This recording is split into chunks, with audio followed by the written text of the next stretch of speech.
Perkenalkan, nama saya Sape Christian Situmorang. Saya merupakan mahasiswa program studi pendidikan guru sekolah dasar Unit 2 semester 5 di Universitas Samudra. Video ini berisikan tentang video pembelajaran buat adik-adik yang belajar secara daring dari rumah. Video ini saya buat untuk menyelesaikan tugas pembelajaran Bahasa dan Sastra Indonesia yang dibimbing oleh Ibu Juliati SPD MPD.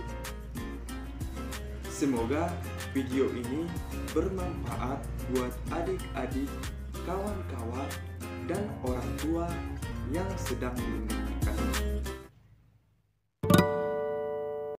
Halo adik-adik sekalian, selamat siang. Apa kabar hari ini? Semoga sehat selalu ya.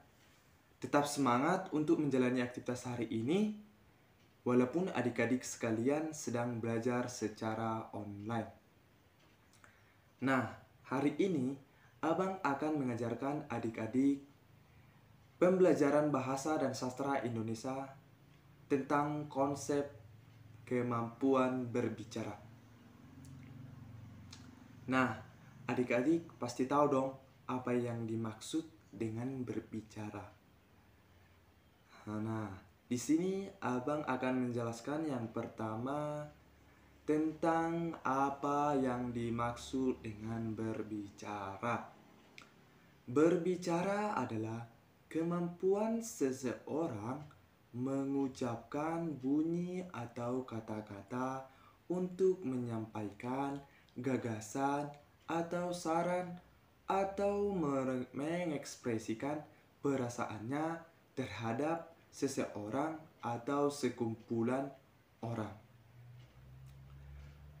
Contohnya termasuk kegiatan hari ini.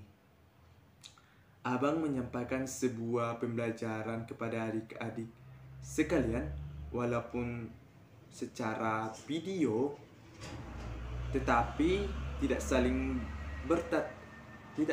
bertatapan, namun ini juga dikatakan berbicara. Contoh yang lain bisa juga berbicara sewaktu kita meminta uang jajan kepada ibu kita. Dan berbicara memiliki tujuan. Bukan berarti kita sembarangan untuk berbicara, tetapi tidak memiliki tujuannya. Kalau kita sembarangan berbicara, pasti orang sekitar atau lawan bicara kita pasti bingung. Nah, berarti kita harus punya tujuan berbicara dong, ya kan? Tujuan berbicara yaitu untuk membuat orang atau lawan bicara kita untuk mengerti apa yang kita sampaikan supaya orang yang sedang mendengar mengetahui apa yang kita sampaikan kepada mereka dan mereka tahu apa ya tujuan kita menyampaikan kata atau masukan atau gagasan yang kita sampaikan kepada mereka. Nah, adik-adik sekalian, tujuan berbicara secara umum adalah untuk berkomunikasi. Nah, adik-adik sekalian, siapa tahu arti berkomunikasi?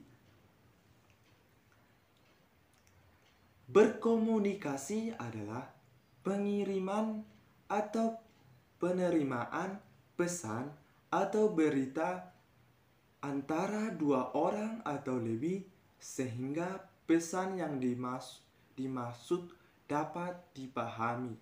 Oleh karena itu, agar dapat menyampaikan pesan secara efektif, pembicara harus memahami apa yang dimaksud, apa yang disampaikan atau dikomunikasikan. Abang ulangin ya.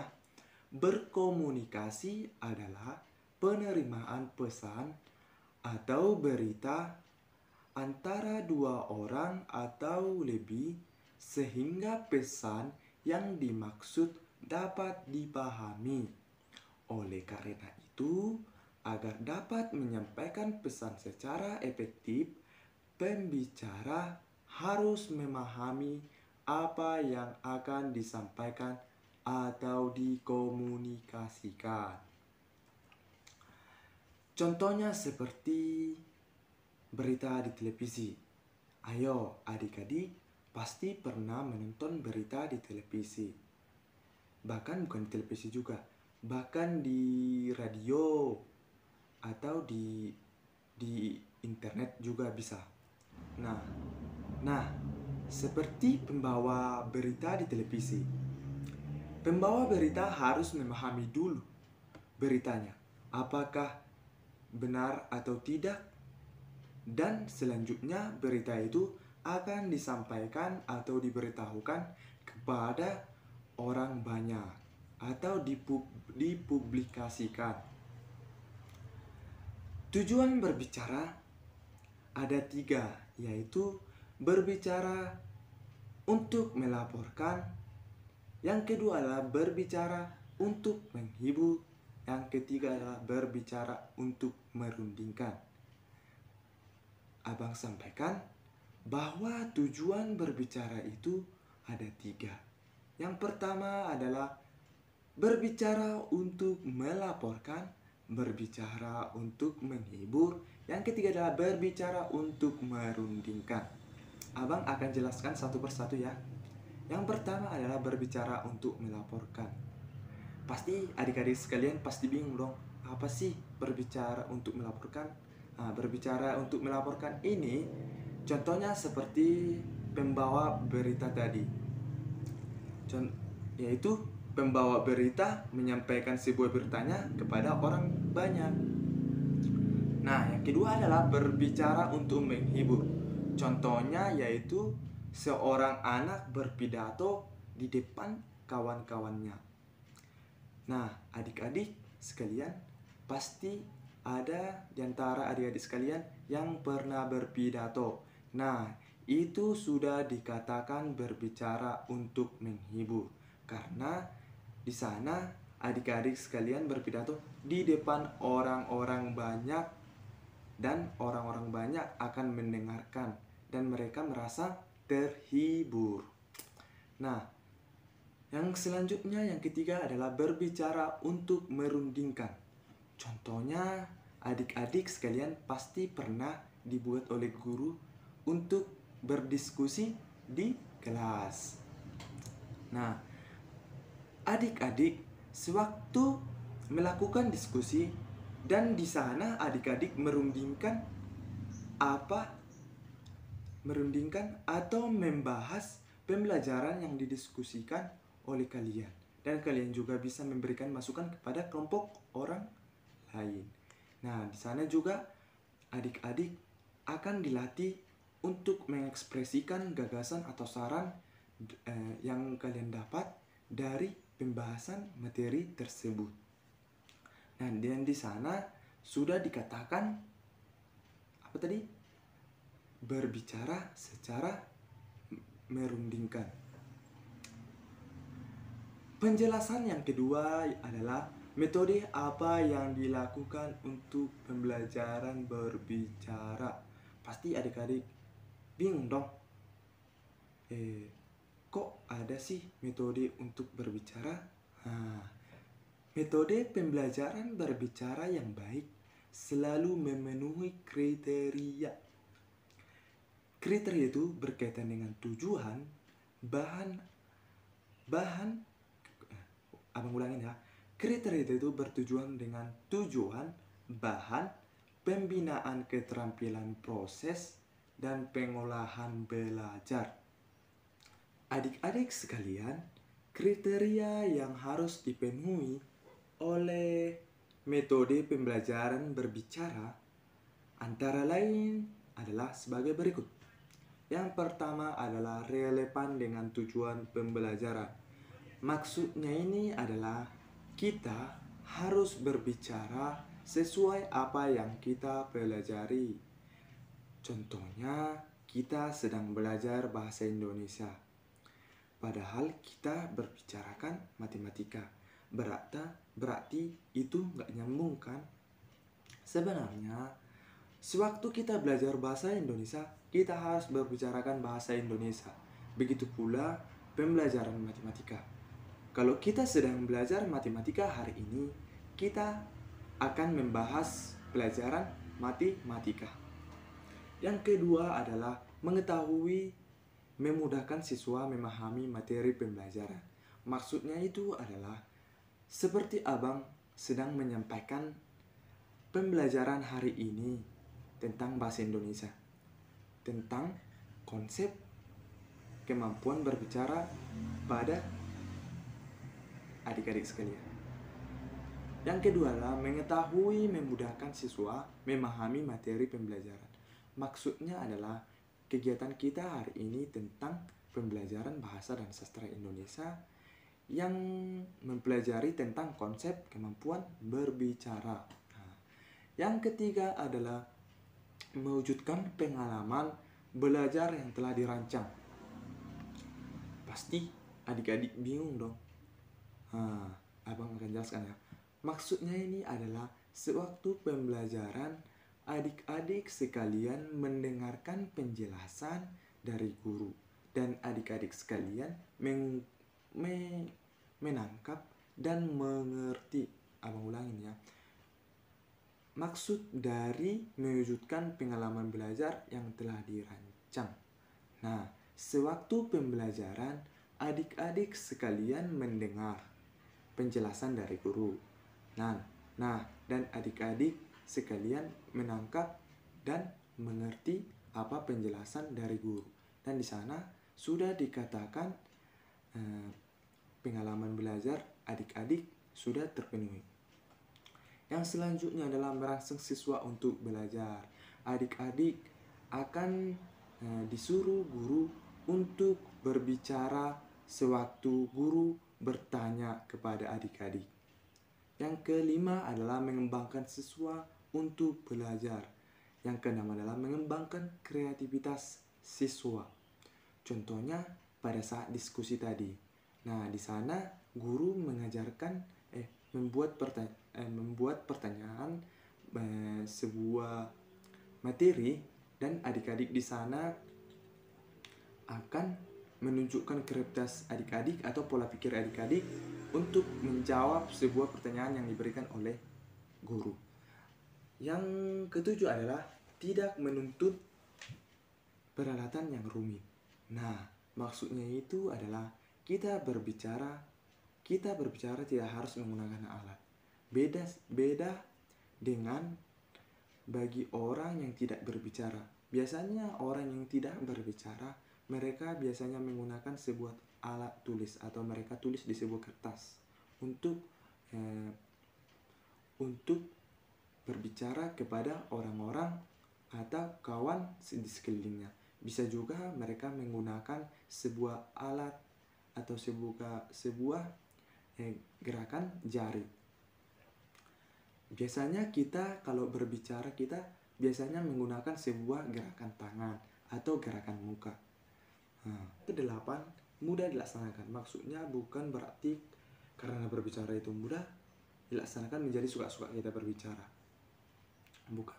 Tetapi kita menjadi cepat untuk menyampaikan gagasan atau saran atau menyampaikan sebuah ungkapan kepada orang yang ada di sekeliling kita. Yang kesembilan adalah menciptakan suasana belajar mengajar yang menyenangkan.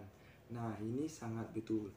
Nah, di waktu kita belajar pasti guru akan menerangkan sebuah pembelajaran. Nah, di sini adik-adik akan dibuat oleh guru menjadi berbicara oleh pertanyaan yang diberikan guru. Apabila adik-adik tidak bisa menjawab, pasti kegiatan pembelajaran itu kurang menyenangkan atau karena cuma guru aja yang berbicara. Nah, supaya menyenangkan, pasti adik-adik sekalian akan menjawab dan bertanya kepada guru apa yang tidak dimengerti dalam materi pembelajaran tersebut. Selanjutnya, ada faktor yang menunjang keefektifan belajar. Yang pertama adalah faktor kebebasan, yang kedua adalah faktor non kebebasan. Abang akan jelaskan satu persatu. Pertama adalah faktor kebebasan. Faktor kebebasan ini bukan berarti kita sembarangan berbicara, tetapi kita harus menetapkan ujaran bahasa yang mudah dimengerti dan menekankan penetapan tekanan, nada, seni, dan durasi yang sesuai untuk mudah dimengerti teman bicara kita.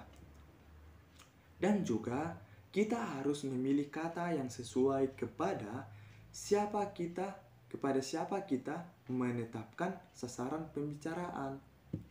Nah, yang kedua adalah contohnya kita harus tahu dong kepada siapa kita harus membedakan kepada siapa kita berbicara. Apakah kita kepada orang tua kita, kepada guru kita, atau kepada teman-teman sebangku kita. Nah, di sini akan bahasanya akan berbeda. Kalau kepada guru kita akan kita sampaikan secara sopan santun, begitu juga dengan orang tua. Kalau kepada teman kita boleh juga kita bercanda. Nah, yang kedua adalah faktor non kebebasan. Maksudnya yaitu sikap yang wajar, tenang, dan tidak kaku saat mengungkapkan atau menyampaikan kata-kata kepada kawan bicara kita. Kalau kita kaku, pasti lawan bicara kita pasti bingung apa yang kita bicarakan. Selanjutnya yaitu pandangan harus diarahkan kepada lawan bicara kita. Nah, adik-adik sekalian, pernah di sini berbicara kepada kawan-kawannya, tetapi dia tidak memandang kawan bicaranya. Pasti pernah kan? Abang aja pernah. Pasti kalian pernah. Tetapi hal itu disebabkan oleh faktor yaitu seperti kita melakukan aktivitas atau kita sedang bermain. Makanya kita tidak melihat lawan bicara kita. Selanjutnya adalah kesediaan menghargai pendapat orang lain. Nah, di waktu kita sedang melakukan diskusi, pasti kelompok yang lain di waktu kita sedang melakukan diskusi, pasti kelompok yang lain memberikan pendapat kepada kelompok kita. Nah, di situ kita harus menghargai walaupun itu tidak sesuai dengan hati kita. Yang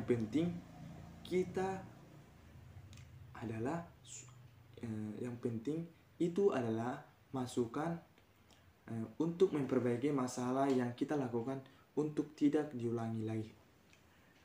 Yang selanjutnya adalah gerakan-gerakan dan mimik yang tepat. Sewaktu berbicara, kita sering melakukan ekspresi atau gerakan tangan atau ekspresi wajah, baik itu secara marah, senang, gembira, dan sedang lagi serius. Nah, hal itu dipengaruhi oleh apa yang kita bicarakan. Jangan kita marah-marah kepada guru padahal guru tidak tahu apa permasalahannya.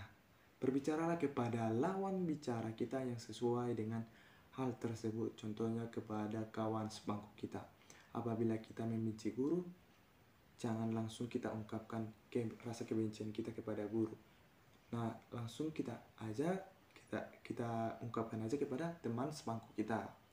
Nah, yang selanjutnya adalah kenyaringan suara yang sangat menentukan. Maksudnya, kita harus tahu bagaimana nada suara kita pada saat berbicara kepada orang lain atau kepada lawan bicara kita. Levasi atau penalaran. Nah, di sini kita harus nalar dengan apa yang telah disampaikan oleh lawan bicara kita. Apabila lawan bicara kita menanyakan sebuah pembelajaran matematika kepada kita, pasti kita akan jawab dengan pembelajaran matematika.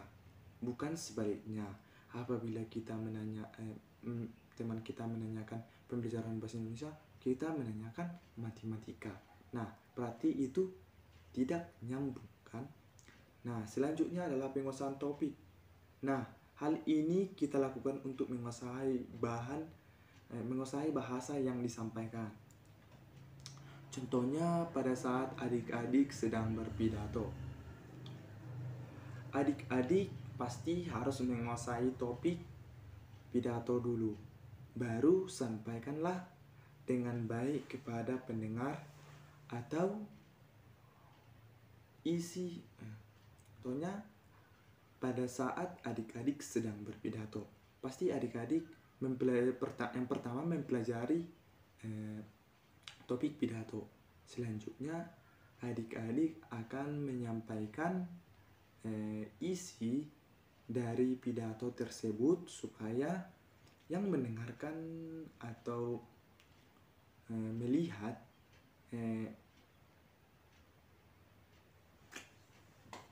supaya yang mendengarkan tahu isi dari pidato yang disampaikan oleh adik-adik tersebut. Demikianlah video pembelajaran yang saya buat tentang konsep kemampuan berbicara. Semoga buat adik-adik mendengarkan bisa bermanfaat. Dan adapun kata dalam video ini tidak sesuai dengan apa yang berkenan di hati adik-adik atau kawan-kawan sekalian, saya minta maaf dan saya akhiri. Terima kasih.